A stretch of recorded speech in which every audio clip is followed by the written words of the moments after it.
Buenos días, Comunidad Paz. ¿Cómo están esta mañana del 2024? ¿Están listos para enfrentarlo con fe, con esperanza? Póngase de pie y reciba con un abrazo el 2024 y declare que este año su sanidad viene, su provisión viene, su trabajo viene, su familia viene, sus conquistas vienen, sus sueños llegan.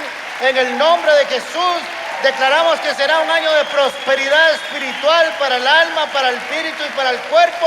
Declaramos que el Señor camina a nuestro lado, que el que prometió lo cumplirá de principio a fin. En el nombre de Jesús, saluda al que está a la par y dígale: vas a tener un año toreadísimo. Saludamos a todos los que nos están viendo por las diferentes redes. Cuando puedan, vengan a visitarnos, porque aquí es un fiestón día y noche, pero santo el fiestón. Diga conmigo: me dispongo a ser enseñado y amonestado con el propósito de presentarme maduro delante del Señor. La gracia del Señor abre las puertas y el carácter las mantiene abiertas. Quedé agotado de esa introducción. La semana pasada oímos una enseñanza extraordinaria de nuestro hermano Alejandro Villalobos, que por cierto su segundo apellido es Castro. Este púlpito está tomado por los Castro: Andrés Alejandro Villalobos Castro y Alejandro Castro, y Flora Baeza, casada con Castro. Se puede parecer a Cuba esto en cualquier momento. Pues bien, escúchela, sé que le va a ayudar mucho para su vida, no solamente para terminar un año o empezarlo, sino para todos los días de su vida. Cuando empezamos un año como este que estamos empezando, hay que empezarlo con fe, con esperanza. Son una puerta emocional y espiritual que se abren todos los años, y tenemos que enfrentarla con fe, con esperanza, no en lo que dicen los hombres, sino en lo que dice Dios y sus promesas. Y eso nos da una garantía de que lo vamos a pasar bien.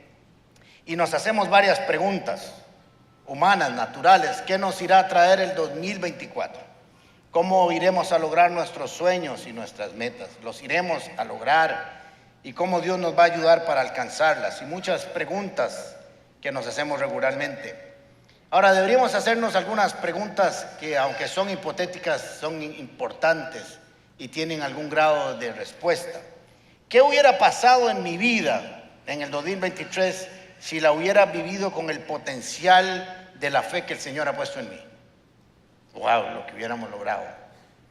¿Qué hubiera pasado en mi vida, o qué puede pasar si desarrollara más la fe que el Señor quiere que tengamos? O otra pregunta interesante: ¿qué hubiera pasado si hubiera obedecido más la palabra del Señor antes que el temor y la voz de los hombres? ¿O qué hubiera pasado y qué no hubiera pasado si hubiera vivido en santidad? ¿O si me hubiera ayudado y me hubiera sustentado sobre la palabra de Dios cada día de mi vida? Aunque son hipotéticas, son importantes. Pero hay otras preguntas que tal vez tienen una respuesta más sólida. ¿Qué hubiera pasado si hubiera ahorrado más? ¿O si hubiera hecho más ejercicio? ¿O si hubiera comido menos? ¿O si hubiera trabajado y me hubiera esforzado un poco más en aquellas cosas que tenía que hacerlo? Todas esas son preguntas interesantes. Pero hay otro grupo de preguntas que tal vez se hacen o las justificamos para decirnos por qué no logramos algunas cosas. Y entonces traemos justificaciones. Aparecen los hubieras, si tuviera, si me dieran. Si hubiera tenido más dinero, seguro lo hubiera logrado. Si hubiera tenido otro trabajo, seguro que lo hubiera logrado. Si hubiera tenido un mejor salario, seguro que lo hubiera logrado. Y algunos o algunas, si tuviera otro esposo o otra esposa. O si hubiera estudiado otra profesión, o si viviera en otro lugar. Si hubiera y tuviera como una excusa para decir: es que no tuve lo suficiente para hacerlo, no tuve los suficientes recursos para lograrlo. O si hubiera muerto Rico MacPato y me deja a mí como heredero, eso sería buenísimo. Pero esos hubiera los utilizamos a veces como excusa para no hacer las cosas o lograr algunas metas. Todos esos si hubieran o si tuvieran nos pueden limitar, o nos han limitado, estoy seguro, para alcanzar metas espirituales, laborales, empresariales, emocionales, y esos nos han limitado en el proceso de alcanzar las metas y propósitos de nuestra vida. Hay un personaje muy interesante en la Biblia, como muchos otros, solo se menciona en 2 versículos en toda la Biblia.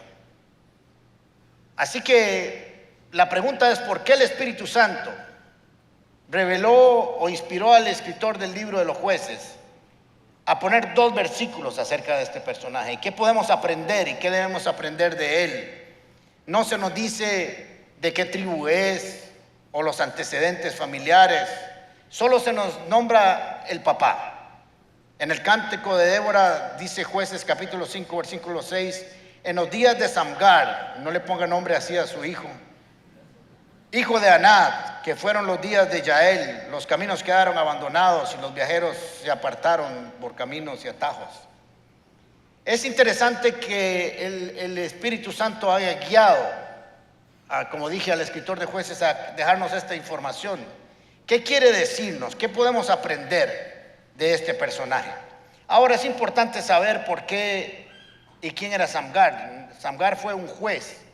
Y los jueces de la Biblia no son como los jueces que hoy conocemos, que dictan resoluciones judiciales y sentencias, sino que eran personas que Dios levantaba en un momento específico con una función específica para liberar a Israel de situaciones de angustia, de situaciones de opresión, de depresión, de problemas económicos, sociales, políticos, de estabilidad social, etcétera, etcétera, etcétera. Entre ellos tenemos a Samgar, tenemos a Débora, tenemos a Gedeón y tenemos a Sansón, algunos de ellos. ¿Y por qué Dios levantaba a estos hombres y a esta mujer para cumplir ese propósito? Y es que en el libro de Jueces hay una constante que se repite durante todos los capítulos del libro de Jueces. Los israelitas hicieron lo que ofende al Señor, se olvidaron del Señor su Dios y adoraron a otros dioses, y el Señor se disgustó o se enojó. Una vez más los israelitas hicieron lo que ofende al Señor y por causa del mal que hicieron entraron en crisis. Así que en el tiempo de los jueces, y más concretamente, pero a través casi de todas las escrituras, Israel tenía picos, donde estaba bien con el Señor, donde se olvidaba del Señor, donde adoraba a otros dioses, donde adoraba su ley, donde se volvían las injusticias y caían en una crisis. Y volvían a clamar al Señor y Dios respondía. Porque la misericordia de Dios es nueva cada mañana y no se acaba. Siempre responde a nuestras necesidades, pese a nuestras caballadas. Pero siempre responde, porque su amor está con nosotros todo el tiempo y nada nos puede separar de su amor. Y los israelitas volvían a clamar al Señor y el Señor les levantaba un libertador. Ahora, este tiempo de Samgar no era diferente. Era un tiempo de crisis económica, social, los caminos estaban desolados, habían pandillas que robaban, que secuestraban, que destruían todo. Eran tiempos peligrosos, de temor, de inseguridad.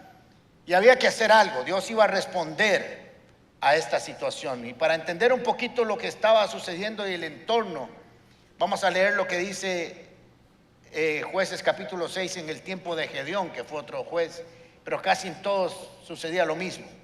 Los madianitas oprimieron con tanta crueldad a los israelitas que ellos hicieron cuevas y refugios en los montes y en lugares inaccesibles. Y es que después de que los israelitas habían sembrado, venían los madianitas y los amalecitas y los que habitaban al oriente y los atacaban. Acampaban cerca de ellos y destruían hasta Gaza los frutos de la tierra y no les dejaban a los israelitas nada para comer, ni ovejas, ni bueyes, ni asnos. Una situación complicada para Israel.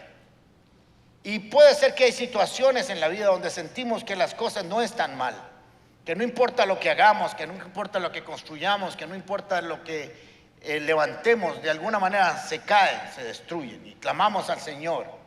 Pero en este momento Dios no va a levantar un Samgar para que nos venga a libertar, sino que nos va a levantar a nosotros mismos. Nos va a hacer un llamado para pelear por nuestras familias, por nuestras casas, por nuestra economía, por nuestra salud, por nuestra estabilidad social y emocional, por todo lo que nos rodea. Ahora, el segundo versículo que aparece de Samgar está en Jueces capítulo 3, versículo 31. Y dice, el sucesor de Ahod fue Samgar, hijo de Anat, quien derrotó a 600 filisteos con una vara para arrear bueyes, y también él liberó a Israel. Ahora es interesante porque se nos dicen dos cosas aquí esenciales que tenemos que aprender. Número uno, que Samgar mató a 600 filisteos. Había sido levantado para derrotarlos, para vencerlos, para que no los siguieran oprimiendo y robando, como ya lo leímos. Y lo segundo y más extraordinario es que dice que lo hizo con una vara de arrear bueyes. Entonces no sabemos si los mató en una sola pelea o si lo fue haciendo con el tiempo, ejerció su función de juez. Si lo hizo de un solo golpe o con el tiempo, eso no importa. Lo importante es que los mató. Pero lo más trascendente aún es con qué lo hizo. Con una vara de arrear bueyes. Ahora, yo no sé si usted ha visto la vara de arrear bueyes de un boyero. Es un palo largo, de manera con una puntita de metal que la ponen así en la yunta, y ahí viene trayendo al buey y le va tocando de vez en cuando para que sienta que ahí está quien lo guía, y tiene una puntita de metal, y si el buey está haciendo algo que no es debido, nada más lo toca así con la punta y el buey obedece. Fueran así más de uno que con solo un toquecito responde, pero a veces hay que traer un bate de béisbol para ver si acaso funciona. Entonces, ¿qué debemos de aprender de Samgar? ¿Por qué está ahí? ¿Por qué hay dos versículos que parecen intrascendentes, que no tienen sentido, pero están ahí porque la Biblia no desperdicia espacio en sus letras? Tiene que haber algo. Y lo que podemos aprender es lo siguiente. Samgar era un agricultor, era un boyero posiblemente si tenía una vara o tenía un arado para trabajar el campo. No tenía entrenamiento militar, no tenía entrenamiento político, no había ido a clases de liderazgo, no había ido a clases de libertador, no había ido a West Point, no tenía entrenamiento para manejo de armas, pero sí sabía usar bien la vara de boyero. Y es que a veces pensamos que para hacer la obra de Dios necesitamos muchas cosas. A veces pensamos, si tuviera, si hubiera, si me hubieran dado, si viviera en otro lugar, si tuviera más dinero, si trabajara en otro lugar, yo podría hacerlo. Pero nos damos cuenta con Samgar que cuando Dios quiere hacer algo con nosotros, es con lo que tengamos en la mano. No nos va a ir a pedir cosas que nosotros no tenemos o que no sepamos usar. Y Samgar derrotó a este ejército, los libertó con algo que parece ridículo. Cuando usted piensa que alguien va a salir a derrotar un ejército como el de los filisteos, con una vara de esas, yo le digo, déjate varas y salí corriendo porque te va a ir feo. Pero es que el problema no es lo que tengamos en la mano, sino quién nos respalda en el uso de esa vara.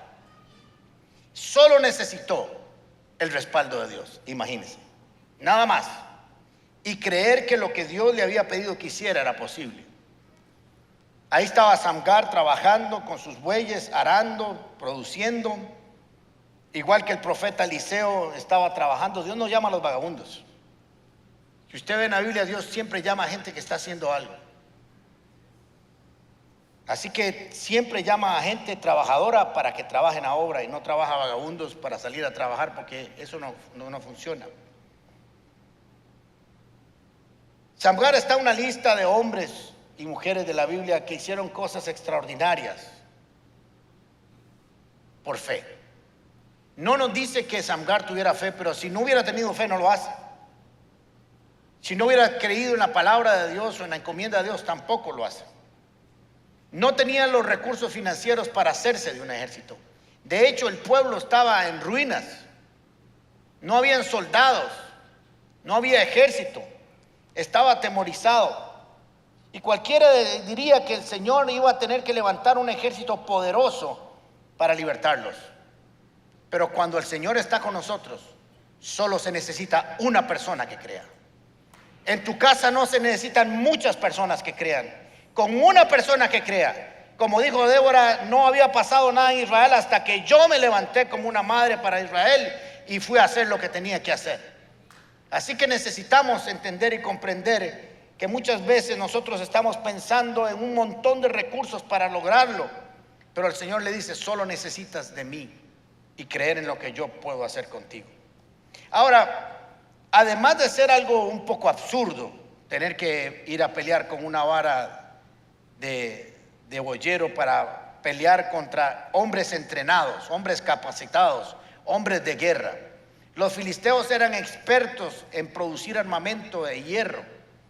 De hecho, en 1 Samuel capítulo 13, versículo 19, no lo vamos a leer, dice que no habían armas en todo el territorio de Israel.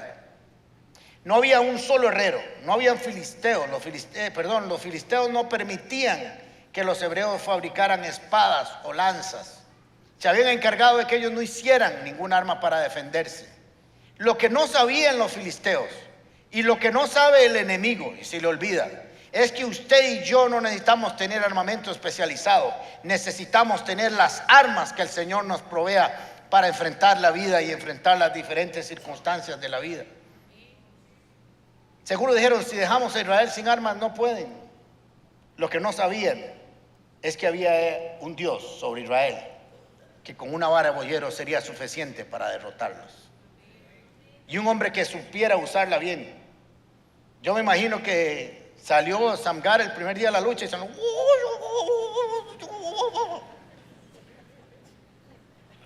y lo vieron como Kung Fu Panda y salieron soplados.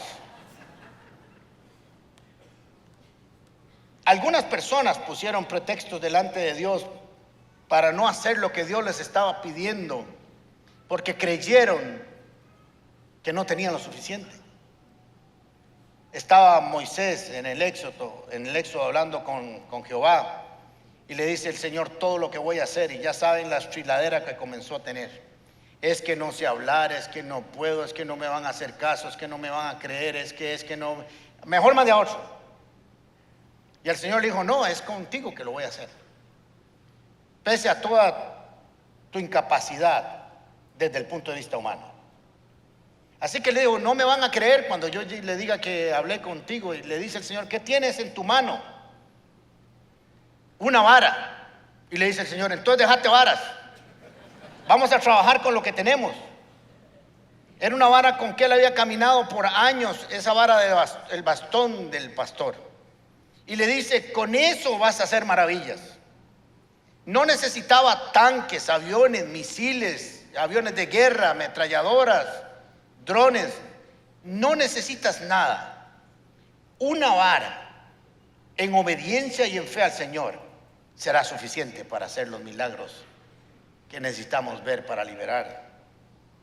Así que la tiró al suelo, se convirtió en serpiente, extendió la vara sobre las aguas y se convirtió en sangre. Golpeó el suelo y salieron los mosquitos, la levantó al cielo y cayeron granizos, la levantó y cayeron langostas, la puso sobre el mar rojo y se abrieron y pasaron en seco, golpeó la piedra y salió agua con una vara. Ahora, obviamente el poder no estaba en la vara, estaba en el respaldo de Dios para usarla con fe. Y ese era lo que Dios le dijo que iba a usar para que entendieran y vieran el respaldo de Dios en su llamamiento. Otro que actuó diferente fue David. David fue a visitar a sus hermanos y cuando llegó estaba Goliat. El gigante va a caer, cantamos hoy.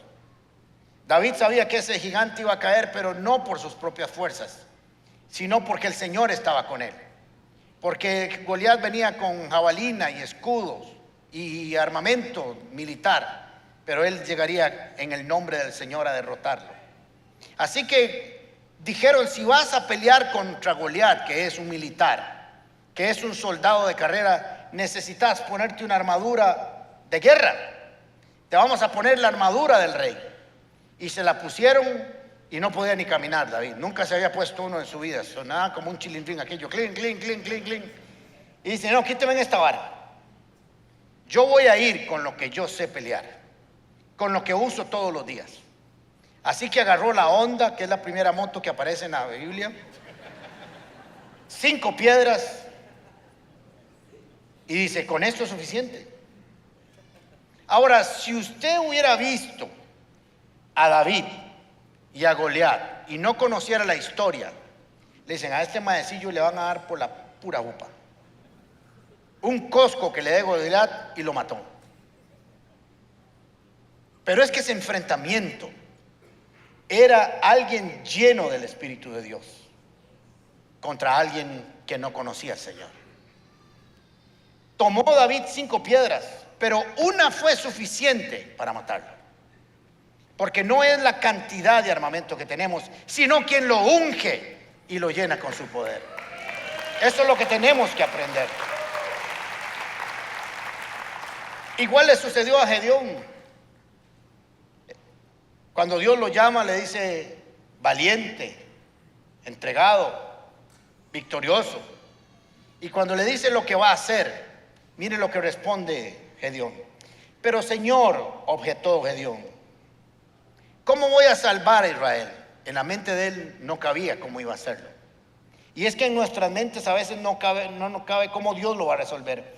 Pero es que usted no tiene que entenderlo, usted tiene que creerlo, ¿entienden? ¿Cómo voy a salvar a Israel? Mi clan es el más débil de la tribu de Manasés y yo soy el más significante de mi familia. Ahora, lo que estaba diciendo Gedeón no era mentira, ni que tenía un espíritu de inferioridad. Estaba diciendo la verdad. Su familia, su clan era el más pequeño de los pequeños y él era el más pequeño de la familia. O sea, casi cero. Y el Señor le dice: es que tú vas a derrotar a los madianitas como si fueran un solo hombre, porque yo estaré contigo. Eso es lo que tienes que entender, Gedeón. Igual no era un estratega militar, no sabía pelear, no había nunca ido al ejército, no tenía nada con que pelear, pero tenía el respaldo de Dios que le dijo: vas a vencerlos como un solo hombre.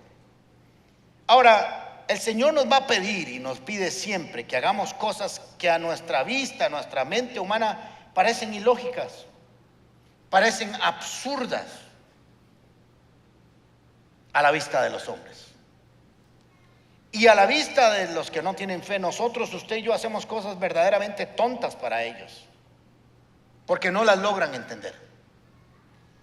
En Jueces capítulo 7, versículo 2 dice: el Señor le dijo a Gedeón: es mucha la gente que viene contigo. No quiero que vayan a sentirse orgullosos cuando derroten a los madianitas y se pongan en mi contra y digan que se salvaron por su propia fuerza. Si hay algo que está claro a través de todas las escrituras, es que Israel nunca ganó una batalla por su poderío, por su fuerza o por su estrategia militar. Nunca.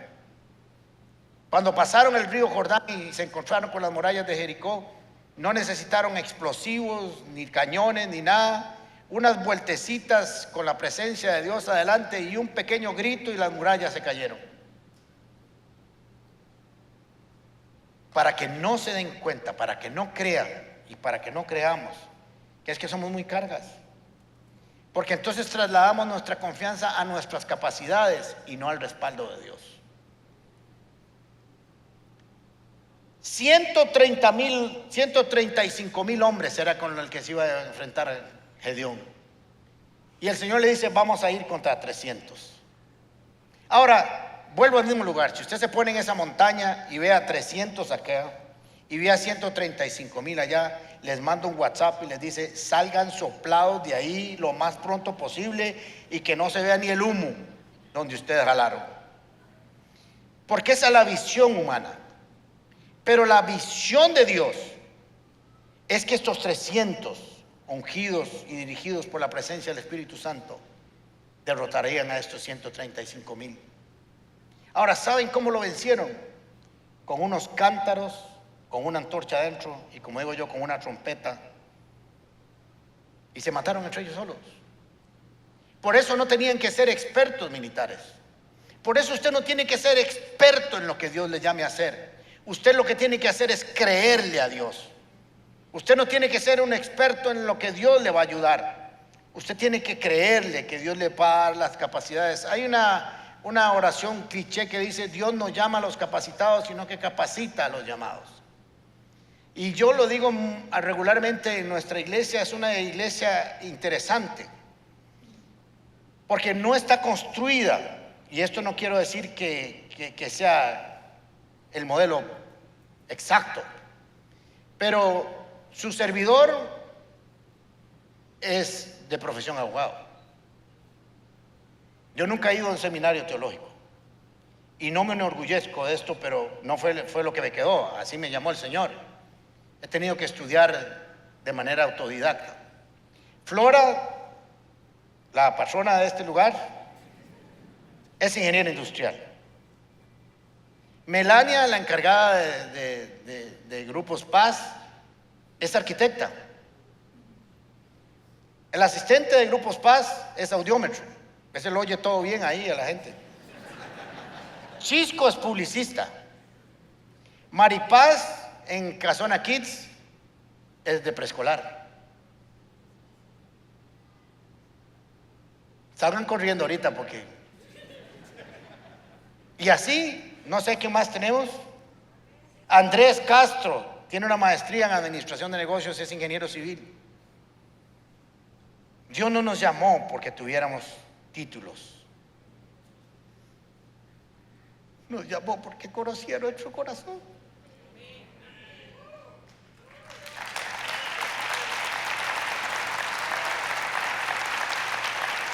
Cuando Dios te llame, no pongas pero.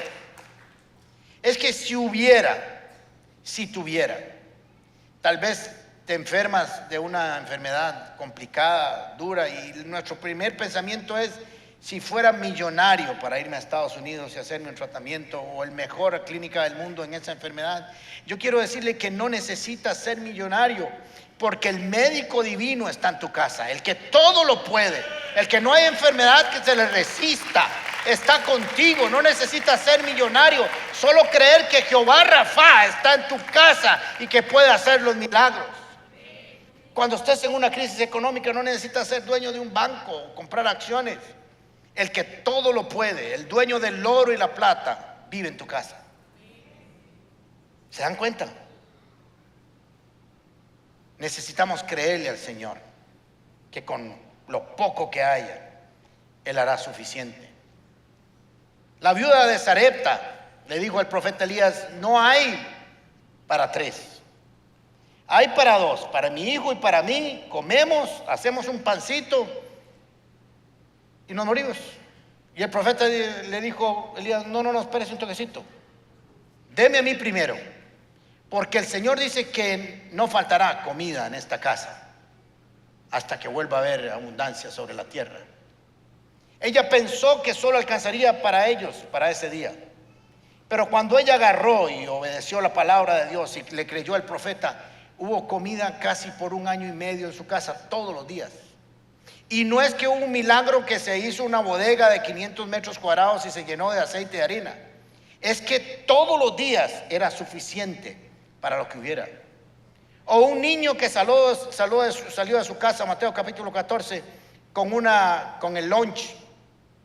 Y la mamá le dio 5 panes y 2 peces. Y seguro la mamá le dijo: mi amorcito, aquí le mando un poquitico apenas para lo que hay. Y el carajillo dijo: ojalá me alcance para el día. Pero cuando le faltó comida a unas 15,000 personas, ese lunch alcanzó para darle de comer a todos. Porque no es la cantidad con que tenemos, es en la mano de quien lo ponemos. ¿Me van siguiendo? O la viuda con el profeta Eliseo le dijo: me van a llevar a mis hijos como esclavos, mi esposo le sirvió al Señor y quedamos con muchas deudas. Y el profeta le dice: ¿qué tienes en tu casa? Y le dice ella: no tengo nada, solo un poco de aceite. El Señor le dice: vaya, pida garrafones, bandejas, estañones, todos los que pueda, y vamos a producir aceite.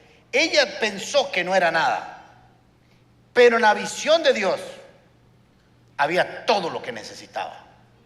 Pagó la deuda y vivió el resto de su vida. Ella pudo haber dicho: si yo tuviera una fábrica de aceite de palma, podría pagar la deuda. Interesante.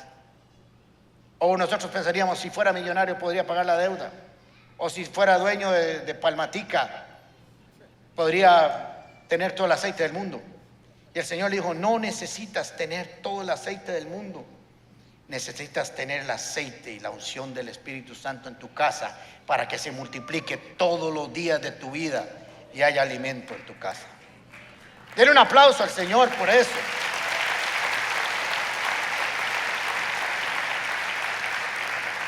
El Señor nos pide que hagamos cosas que parecen raras, aún para nosotros mismos.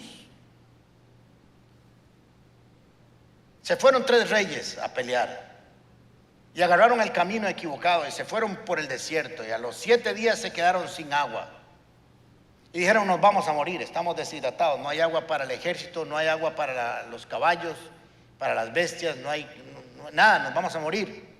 Así que le dijeron: vamos a preguntarle al profeta Elías que le pregunte a Dios, que nos dé una instrucción de qué hacer.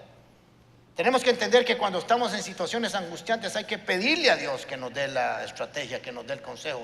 Dice la Biblia que con estrategia y consejo se gana la guerra. No trate de buscar ayuda en los hombres primeramente. Dios le va a guiar a quién buscar.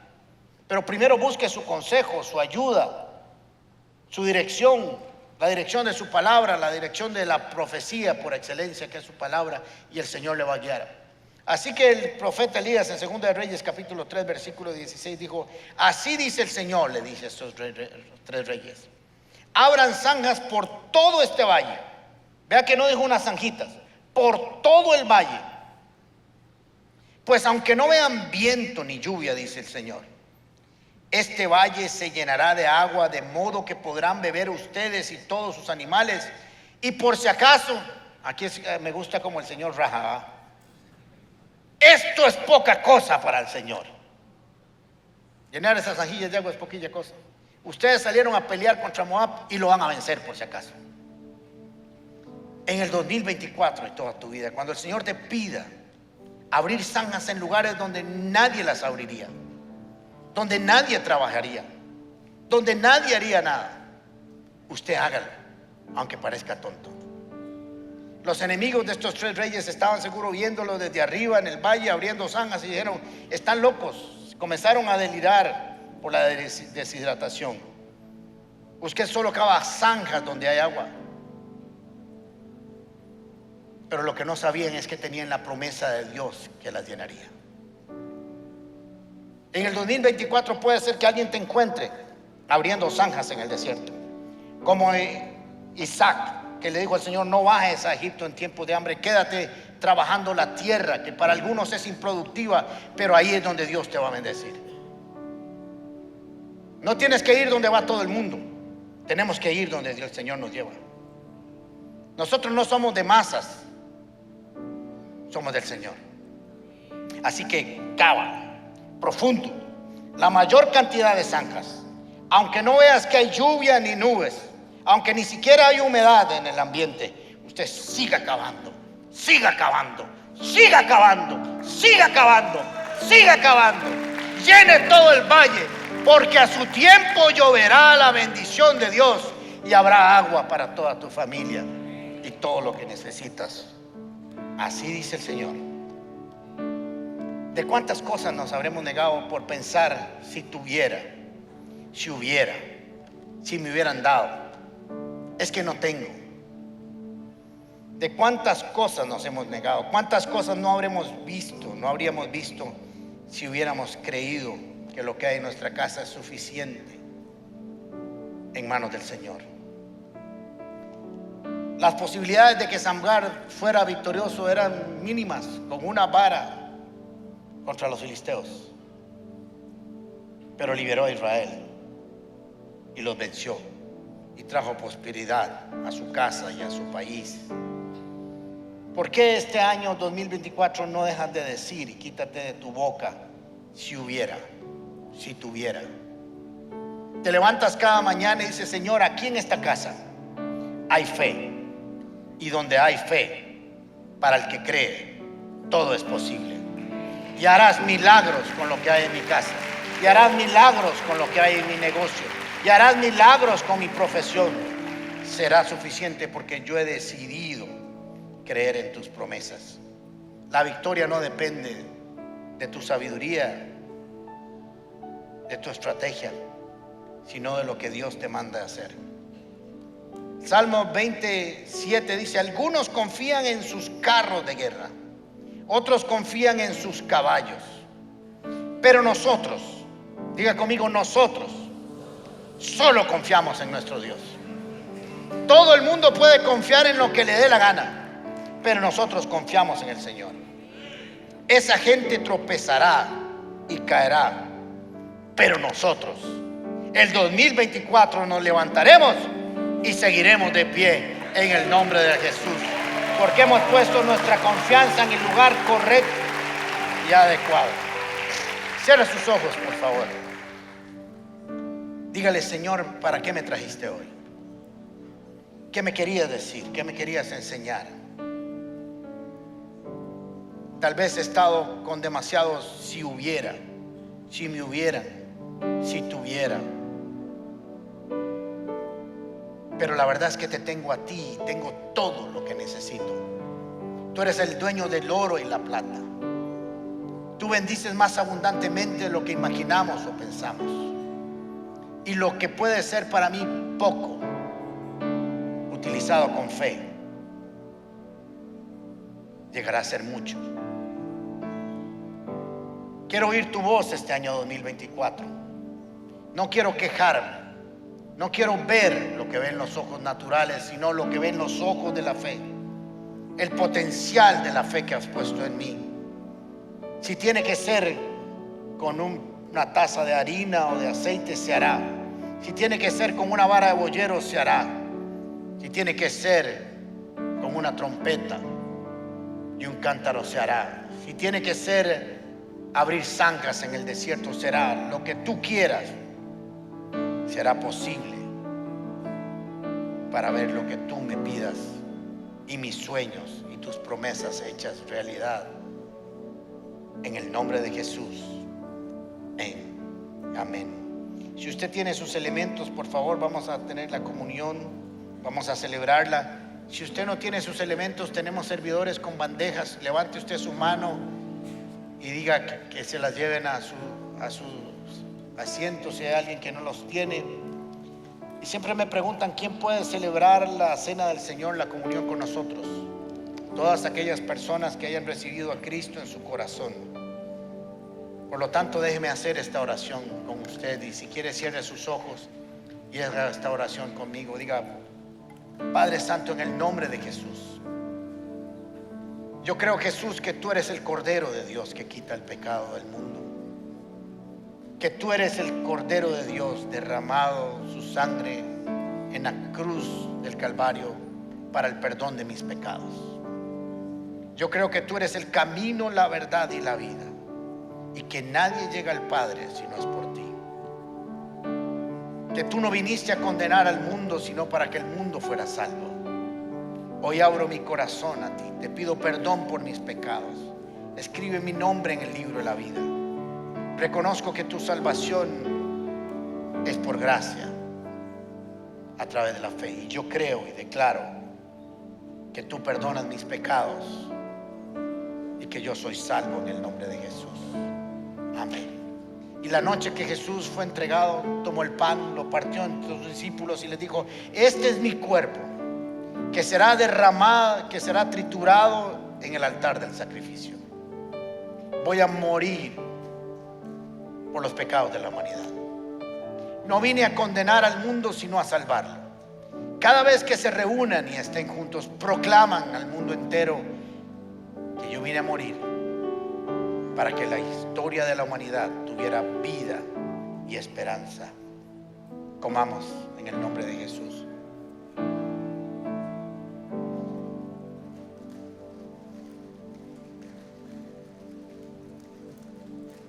Esa misma noche tomó el vino, lo repartió entre sus discípulos y les dijo: esta es mi sangre, sangre que será derramada en el altar del sacrificio. Yo soy el Cordero de Dios que quita el pecado del mundo. No habrá que sacrificar más corderos para el pecado, para el perdón de los pecados. Mi sangre es el detergente perfecto para limpiar la maldición del pecado y la muerte, porque yo vine para darle vida y vida en abundancia. Vine a deshacer las obras de Satanás. y para que todo aquel que creyere en mí, aunque esté muerto, vivirá. Señor, al tomar este jugo símbolo de tu sangre, declaramos que nuestros pecados son perdonados, que toda maldición general se rompe, Señor, en la cruz del Calvario, que la maldición y el control del pecado se corta en nuestras vidas, y que tú eres la resurrección y la vida. En el nombre de Jesús bebamos.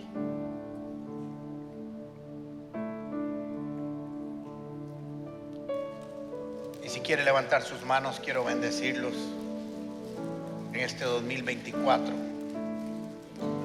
Entre todas las objetivos y propuestas que usted tiene para su vida, dígale: Señor, yo quiero crecer espiritualmente. Que el Señor te bendiga y te guarde de todo mal en el año 2024. Que el Señor responda a tu clamor en tiempos de dificultad. Que el Señor te mire con agrado y extienda sobre ti su amor. Que el Señor te muestre su favor y te dé de su paz que sobrepasa todo entendimiento. Que el Señor te conceda los deseos de tu corazón y hagan que todos tus planes tengan éxito en este 2024 con lo que tengas en tus manos. Que la gracia del Señor Jesucristo, el amor de Dios y la comunión del Espíritu Santo sea sobre tu vida y familia ahora y siempre. En el nombre de Cristo Jesús. Y la comunidad Paz dice: que el Señor les bendiga. Feliz 2024. Gracias.